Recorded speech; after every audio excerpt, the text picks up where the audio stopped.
At ito na nga, ay, Ay! difficult round talaga ito. Ito po si Alwin Ignacio, the diva that you love. Kasama ko ang aking kaibigang bonggang-bongga. Glency Bongga! Ito po ang The TT Show, ang Tarayan at Talakayan Showbiz Edition. Of course, alam na po nating lahat na ongoing na ang Oo. mga kaganapan tungkol kay Sandro Mulak. Mm. Kaya ang tanong ng bayan, may mga ibang biktima pa ba na mga lalaki at pwede ring mga babae ng sexual harassment sa show business? At kung tama na ba ang panahon na sila ay umamin? Unang tanong muna, kaibigan Glenn. Nananalig ka ba na maraming talagang mga lalaki at babaeng starlet na minsan sa buhay nila sa showbiz ay na sexually harass or nagbigay ng sexual favors para sumikat?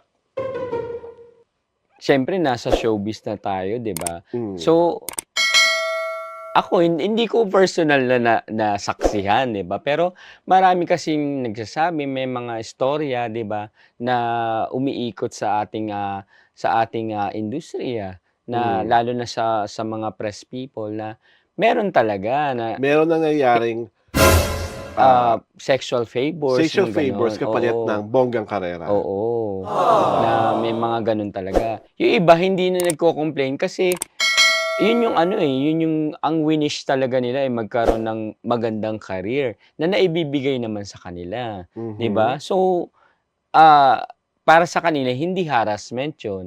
Yung harassment kasi ano, dahil puwede nating ituring harassment yun kaya lang hindi na sila nagko-complain dahil nga nakuha naman nila yung gusto Kumbaga nila. kung ano man ang kanilang binigay, yung kapalit na Nakuha ibigay. naman nila, oo. Hmm. Kaya lang may mga nagko-complain for sexual harassment, yun yung hinihintay natin kung meron pa bang magko-complain, 'di ba? Dahil, Hmm. aminin naman natin, yung iba natatakot din talaga. Dahil wala silang gano'ng power kung papaniwalaan ba sila ng mga tao, isa pa yun, 'di ba? Kung Mm. paniniwalaan sila ng tao, baka kasi, ma-bash lang sila na bakit bakit lumalabas sila ng ganito ngayon dahil Mhm. dahil dahil Dahil lang kay uso. oo, dahil lang kay Sandro para mapag-usapan, 'di ba? Mhm. Yun yung isa pa yun sa ano, kinakatakot din siguro nila. Mhm. Wala bang karapatang mag-cry foul ang isang taong sexually harassed kahit pa sabihin mong ilang taon na ang nakalipas? Kasi 'di ba, realistically speaking, kung may ginawa sa'yong bagay na hindi mo naman talaga gusto, kahit pa na-outgrow mo yon, the Mm, trauma remains. mm, 'Di ba, nasa loob mo yon, nasa kaibuturan ng pagkatao mo yon. mm, At 'pag binuksan mo siya ulit, mauulit at mauulit yung nararamdaman mo. So, sa akin kasi, ang masakit na puwede mong sabihin sa isang taong na sexually harassed ay yung, "Bakit ngayon mo lang yan sinabi?" mm, 'Di ba? Kasi parang wala ba siyang karapatan na itago isang bagay na sa pakiwari niya ay kahiya-hiya mm, at nagdulot sa kanya ng sangrekwang, anxiety o sleepless mm, nights. Lalo na nga, sususugan ko yung sabi mo na maaaring makapangyarihan mm, sa industriyang ating ginagalawan yung mga taong gumawa sa kanya ng correct. gano'n. Pangalawa, meron rin mga ibang bold starlets na narereklamo na feeling nila they are being sexually harassed while doing some sexy scenes. 'Di ba? Halimbawa, hindi pa nagte-take, halikan yung eksena, hinahalikan na siya. Or tapos na yung eksena, nagka-cut na ang Mm. direktor, hinahalikan pa rin. Or may mga napag-usapan na 'pag Yun nga, 'di o ba? 'di ba kaya may napag-usapan na dapat walang tongue Oo, action, correct. biglang yung co-actor nag-tongue Oo, action. Eh, hindi ka naman makakasali ng cut kasi oo, tuloy-tuloy yon. oo nga. Or halimbawa usapan, babae ka na hindi ka puwedeng hawakan sa dibdib, Oo, nadala yung sa eksena yung oo, ka-eksena mong lalaki, napisil yung dibdib mo. Or for that matter, iniingatan ang pagkababae o pagkalalaki niyo. nagka-plaster kayo pareho, which is a Mm. requirement in doing a sexy scenes. Nadarang yung co-actor mo, napunit yung plaster. And for some actors, parang ayaw pa nga nila magkaroon Oo. ng plaster, di ba? At for some actors, talaga nakakapunit ng plaster pag nabuhay ang dapat mabuhay. So, is that also sexual harassment? Where does that, di ba? Yung Yung parang, borderline. oo, di ba? Where do you say na, oh, I'm being sexually harassed? Kasi pwedeng isabihin ng actor, I'm just being an actor. Nadala lang ako sa eksena. Mm-mm. Di ba? O, wala pa akong naririnig na sexy star as of the moment na nagrereklamo sa mga pangyayaring ganon. Kasi parang that's part of the trade. Di ba? Parang saka lagi, di ba?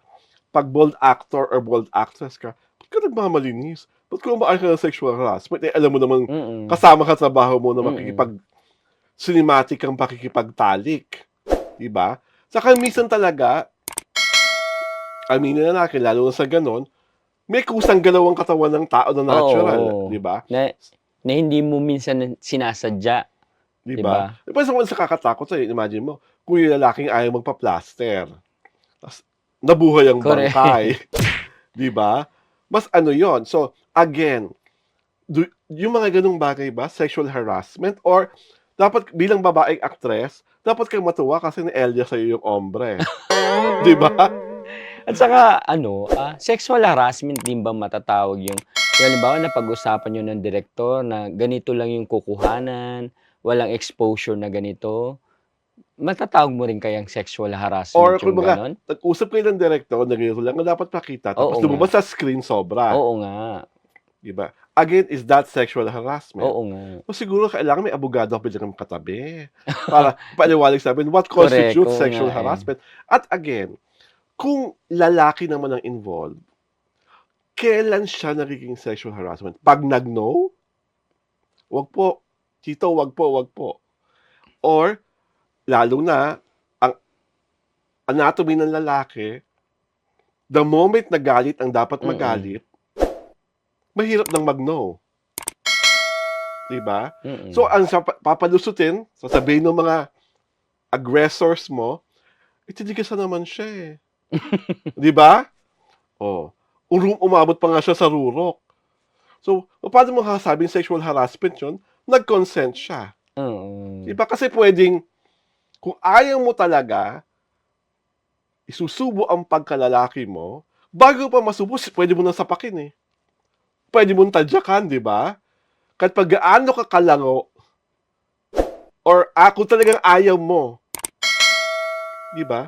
Baka pag under the influence of minsan kasi syempre hindi naman pare-pareho ang mga tao, 'di ba?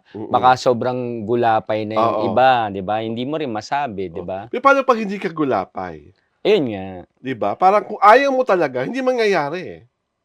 'Di ba? So, kailan ba nangyayari ang sexual harassment? Kasi ang rape, if I remember it correctly, kung sa babae, pasukan mo lang ng daliri ang babae na hindi niya gusto, that's already rape.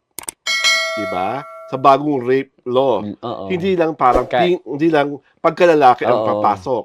Kahit anong ipasok mo sa pagkababae ng babae, daliri, at kung ano pa, at talaga ayaw ng babae na gawin mo yun, tantamount to rape yun. Hindi ko alam kung paano ang sa lalaki.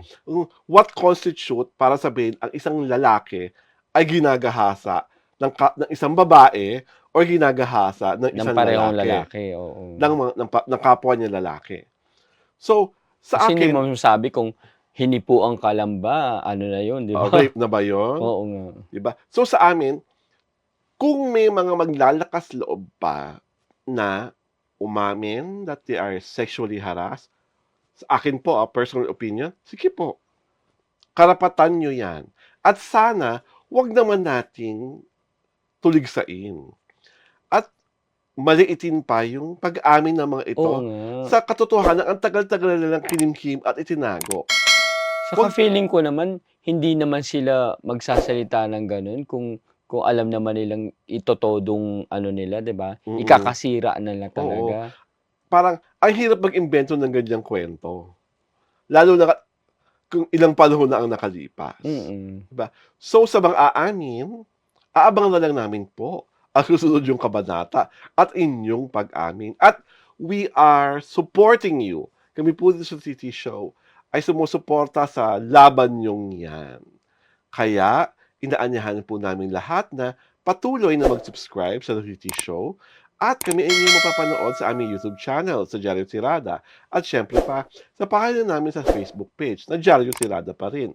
Pinapalabas po ang aming online show tuwing Sabado at Linggo, alas 4 ng hapon. Kaya mga katirada, ano pa nga ba blooming, manood, mag-subscribe, Correct. at syempre pa, hindi kayo may uskupan pag ginawa nyo ito.